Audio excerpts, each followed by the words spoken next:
November 18, 2018 ಬೆಳಗಿನ ಒಂದು 11 ಗಂಟೆಯಷ್ಟರಲ್ಲಿ ಇಬ್ರು, ಒಬ್ಬ ಹುಡುಗ ಮತ್ತೆ ಹುಡುಗಿ ಇಬ್ರು ಸ್ನೇಹಿತರು ಇರ್ತಾರೆ. ಅವರು ಅವತ್ತಿನ ದಿನ ಏನು ಚೆನ್ನಾಗಿರಲ್ಲ, ಬದುಕಲ್ಲಿ ಚೆನ್ನಾಗಿ ಹೋಗ್ತಾ ಇರಲ್ಲ. ಹಾಗಂತ ಹೇಳ್ಬಿಟ್ಟು ಒಂದು ಸ್ವಲ್ಪ ಟೈಮ್ ಸ್ಪೆಂಡ್ ಮಾಡಿ ಬರೋಣ ಅಂತ ಹೇಳ್ಬಿಟ್ಟು ಅವರೊಂದು ಬೀಚಿಗೆ ಹೋಗೋಣ ಅಂತ ಡಿಸೈಡ್ ಮಾಡ್ತಾರೆ. ಇಲ್ಲಿ ವಿಕ್ಟಿಮ್ಸ್ ಗಳ ಹೆಸರನ್ನ ನಾನು ಹೈಡ್ ಮಾಡ್ತಾ ಇದ್ದೀನಿ, ಯಾಕಂದ್ರೆ ಕೋರ್ಟಿನ ಆದೇಶದ ಪ್ರಕಾರ ಈ ವಿಕ್ಟಿಮ್ ಗಳ ಹೆಸರನ್ನ ನಾವೆಲ್ಲೂ ಉಲ್ಲೇಖ ಮಾಡುವ ಹಾಗೆ ಇಲ್ಲ. ಹಾಗಾಗಿ ನಾನೊಂದು ಆಲ್ಟರ್ನೇಟಿವ್ ಹೆಸರನ್ನ ಕೊಡ್ತಾ ಇದ್ದೀನಿ ಈ ಕೇಸಿಗೆ. ವಿಸ್ಮಯ ಮತ್ತೆ ವಿಕಾಸ್. ವಿಸ್ಮಯ ಒಂದು 20-25 ವರ್ಷದ ಒಳಗಿನ ಹುಡುಗಿ, ವಿಕಾಸ್ ಕೂಡ ಅದೇ ಒಂದು ಏಜಿನ ಹುಡುಗ. ಇವರಿಬ್ರು ನವೆಂಬರ್ 18, 2018ನೇ ದಿವಸದಂದು ನಾವು ಸ್ವಲ್ಪ ಹೊತ್ತು ಟೈಮ್ ಸ್ಪೆಂಡ್ ಮಾಡೋಣ ಅಂತ ಹೇಳ್ಬಿಟ್ಟು ಮಂಗಳೂರಿನ ತೋಟ ಬೆಂಗ್ರೆ ಅನ್ನೋ ಬೀಚಿಗೆ ಹೋಗ್ತಾರೆ. ಬೆಳಗಿನ ಒಂದು 11 ಗಂಟೆ ಆಗಿರುತ್ತೆ. ಅವರು ಆ ಬೀಚಿಗೆ ಹೋಗಿ ಮುಟ್ತಾರೆ. ಅಲ್ಲೇ ಒಂದು ಕಡೆ ಕೂತ್ಕೊಂಡು ಮಾತಾಡ್ತಾ ಇರ್ತಾರೆ, ಬದುಕಿನ ಬಗ್ಗೆ ಮಾತಾಡ್ತಾ ಇರ್ತಾರೆ, ಏನೋ ಒಂದು ಡಿಸ್ಕಷನ್ ಅಲ್ಲಿ ಇರ್ತಾರೆ. ಅವಾಗ್ಲೇ ಸ್ಥಳೀಯ ಪರಿಸರದ 7 ಜನ ಫಿಶರ್ ಮೆನ್ ಅಂತ ಉಲ್ಲೇಖ ಆಗಿರೋ ಕಾರಣದಿಂದ ಅದೇ ಹೆಸರನ್ನ ತಗೋತಾ ಇದ್ದೀನಿ. ಈ ಫಿಶರ್ ಮೆನ್ ಜೊತೆ 3 ಜನ ಅಪ್ರಾಪ್ತ ಬಾಲಕರು ಕೂಡ ಇರ್ತಾರೆ. ಇವರು ಬಂದು ಈ ಹುಡುಗಿ ಮತ್ತೆ ಹುಡುಗನಿಗೆ ಪ್ರಶ್ನೆ ಮಾಡೋಕೆ ಶುರು ಮಾಡ್ತಾರೆ. ನೀವಿಲ್ಲಿ ಯಾಕೆ ಬಂದಿದ್ದೀರಾ, ನೀವಿಲ್ಲಿ ಲೈಂಗಿಕ ಕ್ರಿಯೆ ಮಾಡೋಕ್ ಬಂದಿದ್ದೀರಾ ಅಂತ ಕೇಳ್ತಾರೆ. ಆ ಹುಡುಗನಿಗೆ ಹೊಡಿಯೋದಕ್ಕೆ ಶುರು ಮಾಡ್ತಾರೆ. ತುಂಬಾ ಹೊಡಿತಾನೆ. ಅವನನ್ನ ಒಂದು ಸೈಡ್ಗೆ ಕರ್ಕೊಂಡೋಗಿ ಕೂರಿಸ್ತಾರೆ. ಅವನನ್ನ ಕಾಯಲು ಒಂದು 4-5 ಜನ ಅಲ್ಲೇ ನಿಲ್ತಾರೆ. ಈ ಹುಡುಗಿಯನ್ನ ಎತ್ಕೊಂಡು ಪಕ್ಕದಲ್ಲೇ ಇರುವಂತಹ ಪೊದೆಯಲ್ಲಿ ಹೋಗ್ಬಿಟ್ಟು ಒಬ್ಬರ ಹಿಂದೆ ಒಬ್ಬರಂತೆ ರೇಪ್ ಮಾಡೋದಕ್ಕೆ ಶುರು ಮಾಡ್ತಾರೆ, ಬಲಾತ್ಕಾರ ಮಾಡೋದಕ್ಕೆ ಶುರು ಮಾಡ್ತಾರೆ. ಹುಡುಗಿ ಕಿರಿಚಾಡ್ತಾಳೆ, ಚೀರ್ತಾಳೆ, ನನ್ನ ಬಿಡಿ ಅಂತ ಹೇಳ್ತಾಳೆ. ಆದ್ರೂ ಕೂಡ ಇವ್ರು ಯಾರು ಕೇಳೋದೇ ಇಲ್ಲ. ನನ್ನನ್ನ ಬಿಟ್ಟು ಬಿಡಿ ಅಂತ ಆಕೆ ಕೂಗೋದಕ್ಕೆ ಶುರು ಮಾಡ್ತಾಳೆ. ತುಂಬಾ ಅಳ್ತಾಳೆ, ಅವರ ಜೊತೆ ಬೇಡಿಕೊಳ್ತಾಳೆ. ಆದ್ರೂ ಕೂಡ ಈ ಕಟುಕರು ಆ ಹುಡುಗಿಯನ್ನ ಬಿಡೋದೇ ಇಲ್ಲ. ನಿರಂತರವಾಗಿ 12 ಗಂಟೆಯಿಂದ 2 ಗಂಟೆಯವರೆಗೂ ಇವರು ಆ ಹುಡುಗಿಯನ್ನ ರೇಪ್ ಮಾಡ್ತಾನೆ ಇರ್ತಾರೆ. ಸ್ಥಳೀಯ ಪರಿಸರದ ಈ 7 ಜನರಲ್ಲಿ 4 ಜನರ ಹೆಸರನ್ನ ನಾನು ಇಲ್ಲಿ ಉಲ್ಲೇಖ ಮಾಡ್ತಾ ಇದ್ದೇನೆ. ಪ್ರಜ್ವಲ್, ಅರುಣ್ ಅಮೀನ್, ಆದಿತ್ಯ ಸಾಲಿಯಾನ್ ಮತ್ತೆ ಅಬ್ದುಲ್ ರಿಯಾಸ್. ಒಬ್ಬೊಬ್ಬರ ವಯಸ್ಸು ನೋಡಿ 2018ರಲ್ಲಿ ಇವರ ವಯಸ್ಸಲ್ಲಿ ವ್ಯತ್ಯಾಸ ಇರಬಹುದು. ಸೊ ರೇಪ್ ಮಾಡಿ ಅಷ್ಟಕ್ಕೆ ಬಿಟ್ರ? ಇಲ್ಲ. ಅದರಲ್ಲಿದ್ದ ಒಬ್ಬ ವ್ಯಕ್ತಿ ಆಕೆಯ ಫೋನ್ ಅನ್ನ ಕಿತ್ಕೊಂಡು ಆತನ ನಂಬರ್ ಅನ್ನ ಅದರಲ್ಲಿ ಸೇವ್ ಮಾಡಿ ಆಕೆಗೆ ಹೇಳ್ತಾನೆ, ಈ ವಿಚಾರವನ್ನ ನೀನ್ ಯಾರಿಗಾದ್ರೂ ಹೇಳಿದ್ರೆ ನಿನ್ನನ್ನ ಸಾಯಿಸಾಕ್ತಿವಿ, ನಿನ್ನ ಜೊತೆ ನಿನ್ನ ಫ್ರೆಂಡ್ ಅನ್ನು ಕೂಡ ಸಾಯಿಸ್ತೀವಿ ಅಂತ ಆಕೆಗೆ ಬೆದರಿಕೆಯನ್ನ ಒಡ್ತಾರೆ. ಹೀಗೆ ಅವರನ್ನ ಅಲ್ಲೇ ಬಿಟ್ಟು ಅವರು ಹೋಗ್ತಾರೆ, ಅಲ್ಲಿಂದ ಓಡ್ತಾರೆ ಅವರು. ಈ ಹುಡುಗಿ ತುಂಬಾ ಭಯಭೀತಳಾಗಿ ಮನೆಗೆ ಹೋಗ್ತಾಳೆ. ಮನೆಗೆ ಹೋಗಿ ಯಾರಿಗೂ ಈ ವಿಚಾರವನ್ನ ಹೇಳುವುದೇ ಇಲ್ಲ. ಈ ಇನ್ಸಿಡೆಂಟ್ ಆದ ಮರುದಿನವೇ ಈ ಯಾರು ನಂಬರ್ ಅನ್ನ ಕೊಟ್ಟಿರ್ತಾನೆ ನೋಡಿ, ಆತ ಮತ್ತೆ ಆಕೆಗೆ ಫೋನ್ ಅನ್ನ ಮಾಡಿ ಹೇಳ್ತಾನೆ, ನೀನ್ ನನ್ನ ಜೊತೆ ಮತ್ತೊಮ್ಮೆ ಸಹಕರಿಸಬೇಕು ಅಂತ ಹೇಳ್ತಾನೆ. ಆಕೆ ಆ ವಿಚಾರದಲ್ಲಿ ಭಯ ಪಡ್ತಾ ಇರ್ತಾಳೆ. ಆಕೆ ಭಯ ಪಡೋದನ್ನ, ಆಕೆಯ ಸ್ವಭಾವದಲ್ಲಿ ಬದಲಾವಣೆಯನ್ನ ಆಕೆಯ ಮಾವ ನೋಡ್ತಾನೆ. ಮಾವ ನೋಡ್ಬಿಟ್ಟು ಈ ವಿಚಾರವನ್ನ ಕೇಳ್ತಾನೆ. ಆಮೇಲೆ ಈ ಹುಡುಗಿ ಪ್ರತಿಯೊಂದು ವಿಚಾರವನ್ನ ಆಕೆಯ ಮಾವನ ಜೊತೆ ಹೇಳ್ತಾಳೆ. ಹೀಗೆ ಹೇಳಿದ ನಂತರ ಅವರು ಬಂಟ್ವಾಳದಲ್ಲಿರುವಂತಹ ಪೊಲೀಸ್ ಠಾಣೆಗೆ ಹೋಗಿ ಕಂಪ್ಲೇಂಟ್ ಅನ್ನ ಕೊಡ್ತಾರೆ. ಆದ್ರೆ ಅಲ್ಲಿನ ಪೊಲೀಸರು ಏನ್ ಹೇಳ್ತಾರೆ ಅಂದ್ರೆ, ಇದು ನಮ್ಮ ವ್ಯಾಪ್ತಿಯಲ್ಲಿ ಬರುವುದಿಲ್ಲ, ನೀವು ಅಲ್ಲಿಗೆ ಹೋಗಿ ಕಂಪ್ಲೇಂಟ್ ಅನ್ನ ಕೊಡಬೇಕು ಅಂತ ಹೇಳ್ಬಿಟ್ಟು ಅವರು ಕಂಪ್ಲೇಂಟ್ ತಗೊಳ್ಳದೆ ಅವರನ್ನ ಕಳಿಸ್ತಾರೆ. ಹಾಗಾಗಿ ಈ ಮನೆಯವರು ಏನ್ ಮಾಡ್ತಾರೆ, ತಮ್ಮ ಮರ್ಯಾದೆಯ ಪ್ರಶ್ನೆ, ತಮ್ಮ ಹುಡುಗಿಯ ಭವಿಷ್ಯದ ಪ್ರಶ್ನೆ ಎಲ್ಲ ಇದೆ ಅಂತ ಹೇಳ್ಬಿಟ್ಟು, ಹಾಗೆ ಇವರು ಏನು ಬೆದರಿಕೆ ಹಾಕಿರ್ತಾರೆ, ಈ ಒಂದು ಕಾರಣದಿಂದಾಗಿ ಅವರು ಈ ಕಂಪ್ಲೇಂಟ್ ಅನ್ನು ನಾವು ಕೊಡೋದು ಬೇಡ ಅಂತ ಹೇಳಿ ಸುಮ್ಮನೆ ಇರ್ತಾರೆ. ಈ ವಿಚಾರ ಸ್ವಲ್ಪ ದಿವಸದ ನಂತರ ತಮ್ಮ ನೆರೆಹೊರೆಯವರಿಗೆ ಕೂಡ ಗೊತ್ತಾಗುತ್ತೆ.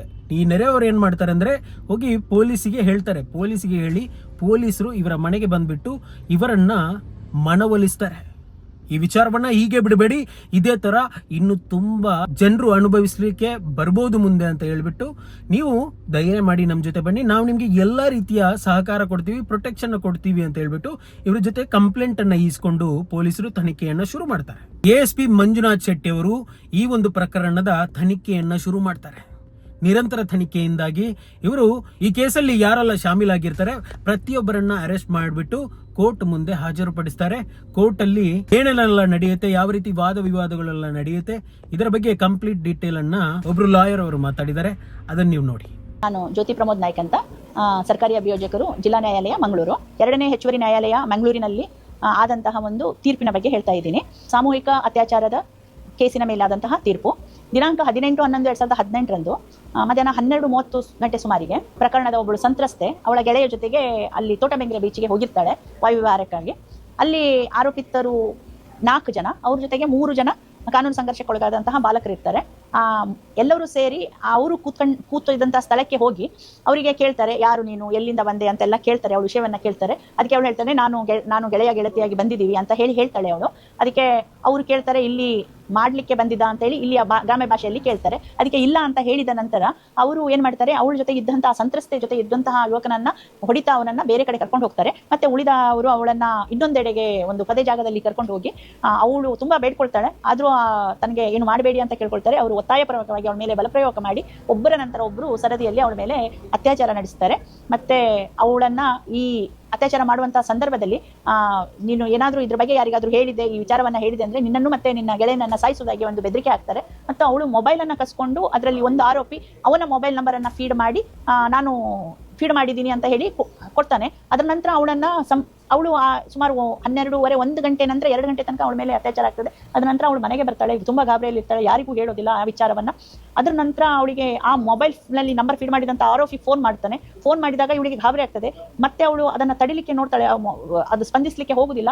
ಅದು ವಿಚಾರದಲ್ಲಿ ಅವಳು ಫೋನ್ ಅಲ್ಲಿ ಮಾತಾಡ್ತಾ ಇರ್ಬೇಕಾದ್ರೆ ಅವನ ಭಾವ ನೋಡ್ತಾನೆ, ಏನ್ ವಿಚಾರ ಅಂತ ಕೇಳ್ತಾನೆ. ಆವಾಗ ಅವಳು ಒತ್ತಾಯ ಪಡಿಸಿದಾಗ ಹೇಳ್ತಾಳೆ ತನ್ನ ಮೇಲೆ ಈ ತರ ಎಲ್ಲ ಆಗಿದೆ ಅಂತ. ಅದ ನಂತರ ಅವರು ವಿಚಾರ ಎಲ್ಲ ಮನೆಯಲ್ಲೆಲ್ಲ ತಿಳ್ಕೊಂಡು ಬಂಟ್ವಾಳಕ್ಕೆ ಹೋಗ್ತಾರೆ. ಬಂಟ್ವಾಳಕ್ಕೆ ಹೋಗಿ ಅಲ್ಲಿ ಕಂಪ್ಲೇಂಟ್ ಕೊಡ್ಲಿಕ್ಕೆ ಹೋಗ್ತಾರೆ. ಅಲ್ಲಿ ಈ ಏನು ಅತ್ಯಾಚಾರ ನಡೆದಂತ ಸ್ಥಳ ಈ ವ್ಯಾಪ್ತಿಯಲ್ಲಿ ಬರುವುದಿಲ್ಲ ಅಂತ ಹೇಳಿ ಅಲ್ಲಿ ಕಂಪ್ಲೇಂಟ್ ಆಗೋದಿಲ್ಲ. ಅದ ನಂತರ ಅವ್ರು ಮನೆಗೆ ಬರ್ತಾರೆ. ಮನೆಗೆ ಬಂದ ನಂತರ ಅವರಿಗೆ ಒಂದು ರೀತಿ ಮನೆಯಲ್ಲೆಲ್ಲ ತಂದೆ ತಾಯಿ ಎಲ್ಲ ಹೇಳ್ತಾಳೆ, ಪ್ರಚಾರ ಆಗ್ತದೆ, ಅಪಪ್ರಚಾರ ಆಗ್ತದೆ, ನಾವು ಅದನ್ನೆಲ್ಲ ಕಂಪ್ಲೇಂಟ್ ಎಲ್ಲ ಕೊಟ್ಟರೆ ಪೇಪರಲ್ಲಿ ಬಂದ್ರೆ ಇದಾಗ್ತದೆ, ಅದಕ್ಕೆ ಮಾನ ಮರ್ಯಾದೆ ಅಂತ ಹೇಳಿ ಅವರು ಸುಮ್ಮನೆ ಇರ್ತಾರೆ. ಆದ್ರೆ ಅಲ್ಲಿ ನಂತರ ಪೊಲೀಸ್ನವರು ಅವರ ವಿಳಾಸವನ್ನ ಹುಡ್ಕೊಂಡು ಹೋಗಿ ಅವರನ್ನ ಅದರ ಬಗ್ಗೆ ಧೈರ್ಯ ತುಂಬಿ ಅದರ ನಂತರ ಪೊಲೀಸ್ನವರು ಪ್ರಕರಣವನ್ನ ದಾಖಲಿಸಿದ ನಂತರ ಈ ಆರೋಪಿತರನ್ನೆಲ್ಲ ದಸ್ತಗಿರಿ ಮಾಡಿದ ನಂತರ ಪ್ರಕರಣದಲ್ಲಿ ಸಂಪೂರ್ಣ ತನಿಖೆ ನಡೀತದೆ. ಈ ಪ್ರಾಥಮಿಕ ತನಿಖೆಯನ್ನ ಈ ಕೇಸಿನಲ್ಲಿ ಅಂದಿನ CPI ಆಗಿದ್ದಂತಹ ಕಲಾವತಿ ಮೇಡಮ್, ಅದರ ನಂತರ ಅದು SC/ST ಗೆ ದೌರ್ಜನ್ಯ ತಡೆ ಕಾಯ್ದೆ ಅಡಿಯಲ್ಲಿ ಕಲಂ ಪರಿವರ್ತನೆ ಆದ ನಂತರ ಮಂಜುನಾಥ್ ಶೆಟ್ಟಿ ಅಂತ ASP ಅವರಿದ್ರು, ಅವರು ಪ್ರಕರಣದ ತನಿಖೆಯನ್ನು ಮಾಡಿದ್ರು. ದೋಷಾರೋಪಣೆಯನ್ನು ಶ್ರೀನಿವಾಸ ಗೌಡ ಅಂತ ಹೇಳಿ ASP ಅವರು ಸಲ್ಲಿಸಿದ್ದಾರೆ. ಇದರಲ್ಲಿ ಟೋಟಲಿ 65 ಸಾಕ್ಷಿದಾರರಿದ್ರು. ಅದರಲ್ಲಿ ನಾನು 40 ಸಾಕ್ಷಿದಾರರನ್ನ ವಿಚಾರಣೆ ಮಾಡಿದ್ದೀವಿ. ಆ ಸಾಕ್ಷಿದಾರರು ಸಂಪೂರ್ಣವಾಗಿ ಬೆಂಬಲಕರವಾಗಿ ಸಾಕ್ಷ್ಯ ನುಡಿದಿರೋದ್ರಿಂದ ಮಾನ್ಯ ನ್ಯಾಯಾಲಯವು ಆರೋಪಿತರಿಗೆ ಶಿಕ್ಷೆಯನ್ನು ವಿಧಿಸಿ ತೀರ್ಪನ್ನು ನೀಡಿರ್ತದೆ. 30/7/2026 ಶಿಕ್ಷೆಯ ತೀರ್ಪು ಪ್ರಕಟವಾಗಿರ್ತದೆ. 4 ಜನ ಆರೋಪಿತರಿಗೆ ಸಾಮೂಹಿಕ ಅತ್ಯಾಚಾರದ ಶಿಕ್ಷಾರ ಕಲಂ 376D ಅಡಿಯಲ್ಲಿ 20 ವರ್ಷದ ಕಠಿಣ ಸಜೆ ಹಾಗೂ 10,000 ದಂಡ ಪಾವತಿಗೆ ಆದೇಶ ಮಾಡಲಾಗಿದೆ. ಮಂಗಳೂರಿನ ನ್ಯಾಯಾಲಯ ಇವರಿಗೆ 20 ವರ್ಷದ ಕಠಿಣ ಕಾರಾಗೃಹ ಶಿಕ್ಷೆಯನ್ನ ಜುಲೈ 30ಗೆ ವಿಧಿಸುತ್ತೆ. ಜುಲೈ 30ಗೆ ಮುನ್ನೆ ತಾನೇ ಇದರ ಫೈನಲ್ ವರ್ಡಿಕ್ಟ್ ಕೂಡ ಬರುತ್ತೆ. 20 ವರ್ಷದ ಶಿಕ್ಷೆ ಆಗುತ್ತೆ ಇವರಿಗೆ. ಇದಾಗಿತ್ತು ಇವತ್ತಿನ ಕೇಸ್. ನಾನು ನಿಮಗೆ ಸಿಗ್ತೀನಿ ಮುಂದಿನ ಕೇಸ್ ಜೊತೆ. ಅಲ್ಲಿವರೆಗೆ ಕೀಪ್ ವಾಚಿಂಗ್ ಇರ್ಷಾನ್ ಮಂಗಳೂರು. ನಿಮ್ಮ ಸಪೋರ್ಟ್ ಅನ್ನ ಲೈಕ್ ಮತ್ತೆ ಶೇರ್, ಸಬ್ಸ್ಕ್ರೈಬ್ ಮಾಡೋದ್ರ ಮೂಲಕ ನನಗೆ ತಿಳಿಸಿ. ಧನ್ಯವಾದ.